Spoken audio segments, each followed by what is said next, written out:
What's up? What's up? How are you guys doing? Just wanted to come real quick. It's a couple of topics I wanted to talk about, but one of the main topics that's really been on me, which I've talked about this before on my channel, is gentrification.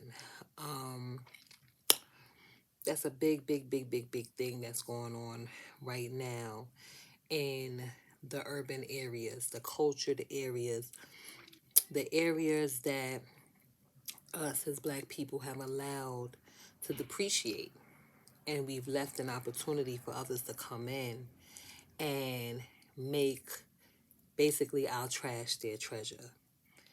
I've seen so many different videos, so many different things online about people complaining about the gentrification, people complaining about what's happening in the neighborhoods and the type of people that are moving in, and you feel like some stuff is being stolen from up under you. But a lot of times it's our responsibility to stay on top of what is going on around us. No matter how comfortable we get, no matter how complacent we get, we have to understand that the economy is constantly evolving. And because of that, the situations that we might be in our life are not all the time perfect. They're not the perfect opportunity, but you know to say how the saying goes, take make lemonade out of lemons. Um, you know, I look at a lot of comments on different videos and I listen to different people's perspective, and they say, the people that move into the area, the urban areas or whatever, they don't even shop in our areas and things like that. Well, let me tell you something. I just moved out of the suburbs back in July. Today is February 6th, 2022. Back in July 2021, I moved out of the suburbs where I was living with my children, but I was renting, me and my husband. We were renting some nice homes. We were comfortable. You know what I'm saying? Things were going fine until the carpet got pulled out from under us. And I believe God allowed that to happen because it was time for us to get out of our comfort zone, because God knew what was coming. He knew what was coming. And no matter what nobody says, He has our best interests in mind. A lot of times we don't take heed because we too busy enjoying our comfortable circumstances that we don't want to think about the process of moving along, right?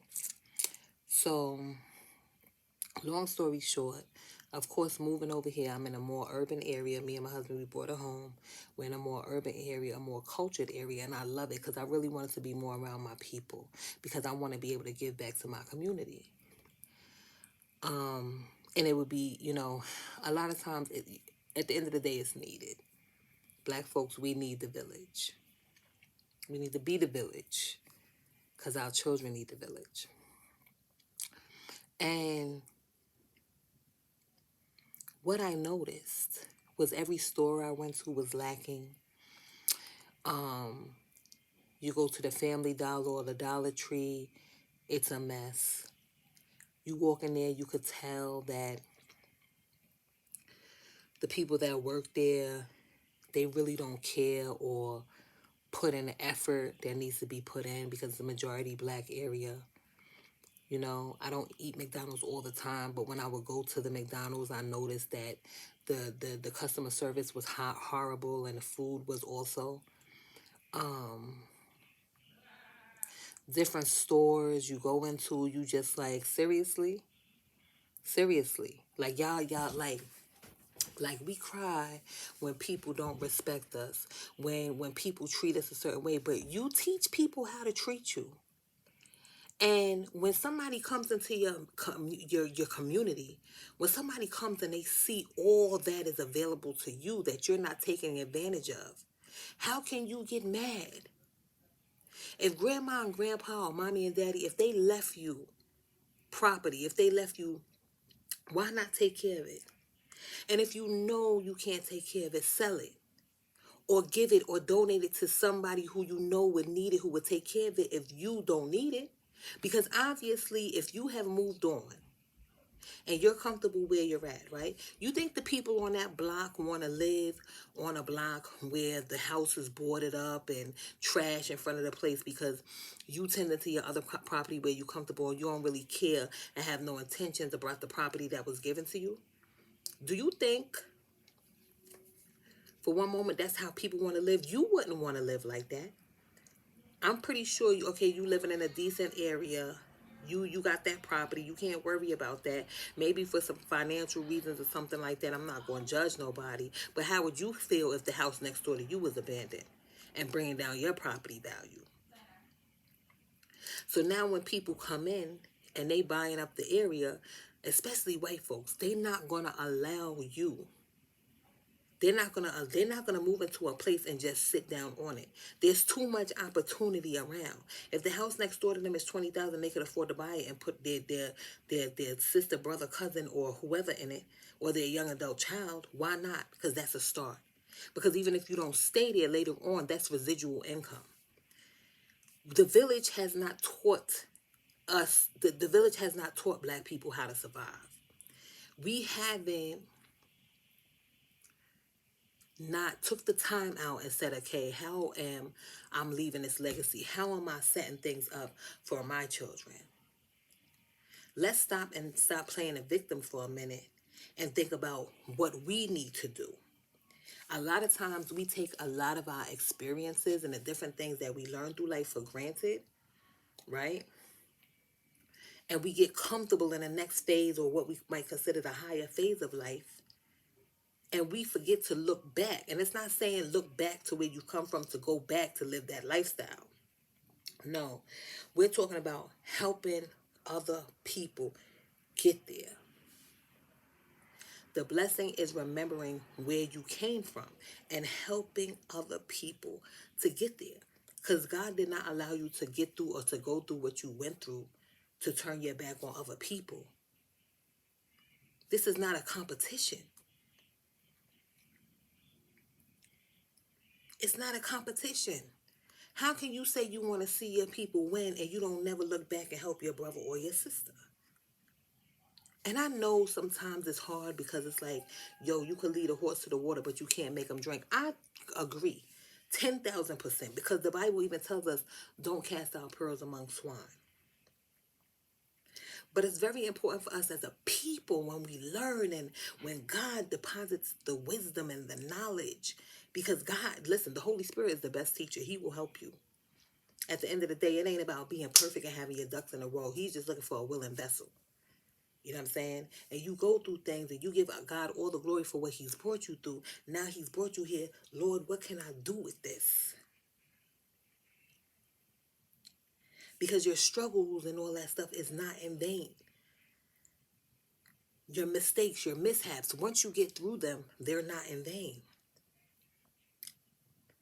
And those of us who God has blessed with life, we're at a place in our life where we can get back to our community, because listen, that weighs heavy on us. Like at the end of the day, you can say what you want to say, point to this one, point to that one. But when you learn to do better and you know how to do better, listen,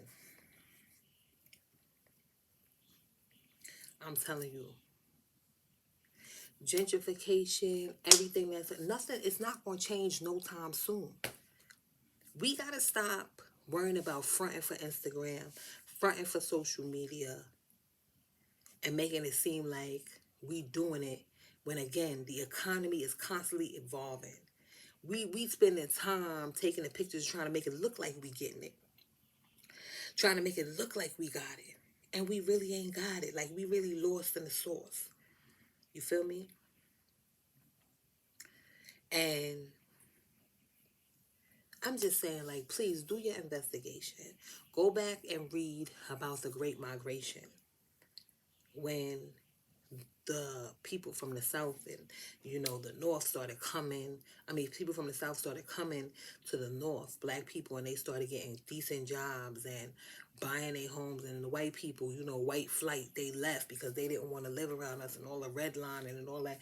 Do your investigation about that and weigh what's going on around you. Atlanta, Texas, Delaware, even where I'm at. New York, Ben had went through it. Harlem, Brooklyn, the Bronx right now especially. All those people who spent time renting and was comfortable and wasn't trying to figure out a way, or didn't get the knowledge, nobody fed them the knowledge, or they didn't receive the knowledge to realize, like, yo, you got to be strategic about life. You got to be strategic about how you're going to survive out here.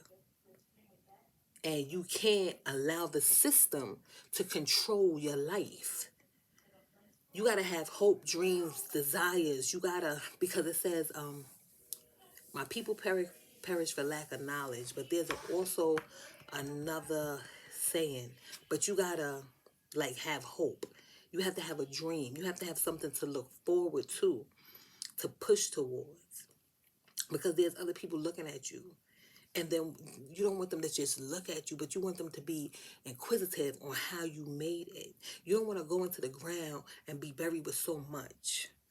Because God has a purpose and a plan for all of us. He has a work for all of us to do. You might say, oh, I'm not qualified. Listen, if you live in, you made it through something. So you are qualified to help somebody through something. And that's, it's an epidemic. It's a dilemma. Because you have so many people alive and they're selfish.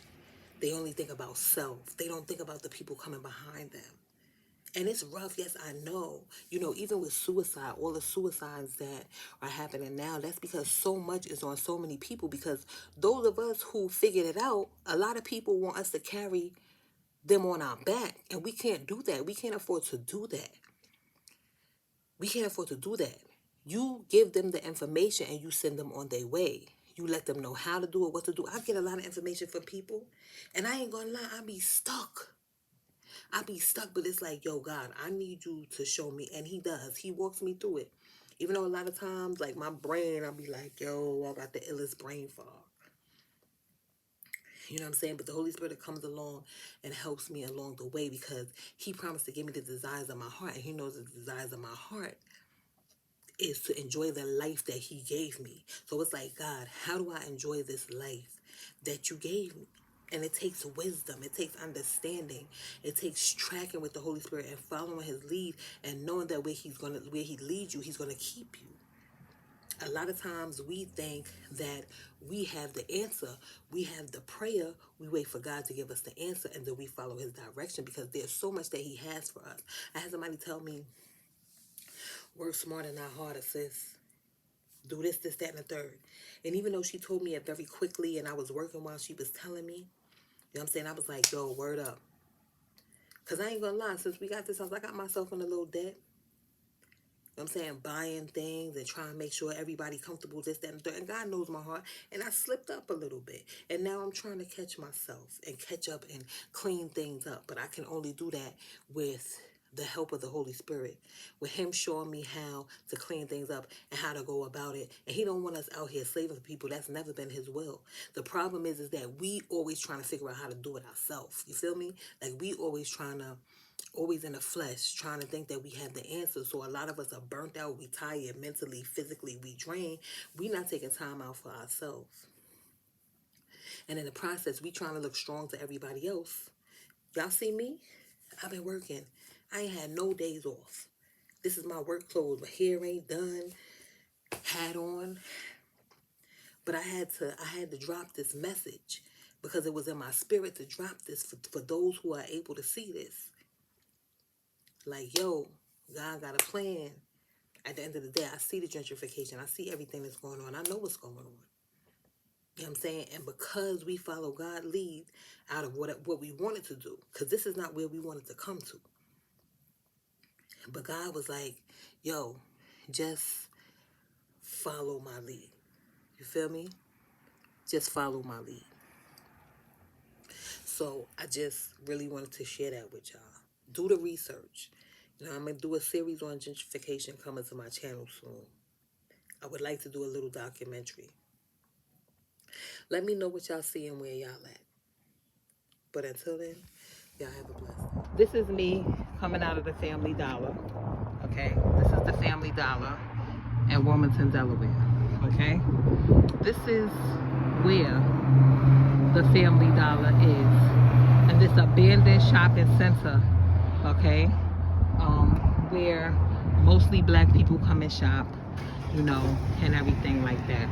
Now, I go into the Family Dollar. Mind you, I'm coming from a majority white area, okay, where we are being priced out or whatever, right? The people have moved there, and, you know, those of us who are working and making money in that area, you know, the houses were just overpriced. Anyway, long story short, I'm coming out of the Family Dollar in my area. The Family Dollar is a whole mess, okay? And then there's no bags. You can't, there's not even bags that you could purchase. You understand what I'm saying? There's not even bags that you could purchase to put your stuff in. When you leave the store, this is how you have to leave the store. You know what I'm saying? Like, and all the workers in the store look like me. Black and brown people. When I go into the store, the customer service is horrible. They're walking around. They're unprofessional. You know what I'm saying? And this is not to talk down on anybody, because I love my people. But we got to do better. We teach people how to treat us. We teach people how to treat us. I'm coming out of the store, buying these little odds and ends for my house, and I gotta go home and get bags and come back outside and bag my stuff when I come home. When I lived in the white area, I don't care. When I lived in a majority white area, okay, I didn't have to do this.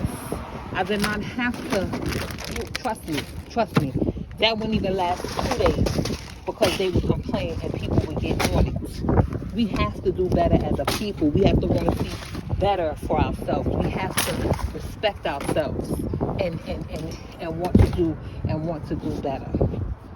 That's all I'm gonna say. Those of y'all who live in the black community, let me know what y'all seeing.